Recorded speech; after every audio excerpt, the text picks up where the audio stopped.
ஆடி வெள்ளி, ஆவணி ஞாயிறு, அந்த வரிசையில் வருவது புரட்டாசி சனி. இந்த புரட்டாசி மாதம் முழுவதும் திருமாலுக்கு உகந்த நாளாக விரதம் இருந்து வழிபட்டு வரோம். ஆனால் திருமாலை புரட்டாசி மாதம் வழிபடுவதற்கே சனி பகவான் தான் ஒரு முக்கிய காரணமாக இருக்கிறாரு.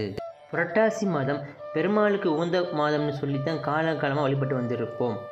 பாண்டவர்கள் இழந்த செல்வத்தை மீண்டும் பெற கிருஷ்ணரை இந்த புரட்டாசியில் ஒரு விரதம் இருக்க சொல்லியிருக்கிறாரு. அது என்ன விரதம்னும், சனிதோஷம் நீங்க பெருமாளை ஏன் வழிபடணும், இப்படி புரட்டாசி மாதத்தில் நடந்த பல ஆச்சரியமூட்டும் நிகழ்வுகளையும், அதில் குறிப்பாக ஏழுமலையான் வாசம் செய்யும் திருமலையில் திருமால் என்னென்ன ஆச்சரியங்கள் நிகழ்த்தியிருக்கிறாரு, புரட்டாசி மாதம் ஏன் இவ்வளவு சிறப்பு வாய்ந்ததுன்னு பல பின்னணி வரலாற்று சிறுகதையை இந்த வீடியோவில் நீங்கள் தெரிஞ்சுக்கலாம். நீங்கள் புரட்டாசி விரதம் இருக்கீங்கன்னா இந்த வீடியோவை கடைசி வரை ஸ்கிப் பண்ணாமல் பாருங்கள். பெருமாளுக்கு விரதம் இருக்கிறதோட மற்ற எந்தெந்த தெய்வங்களுக்கெல்லாம் விரதம்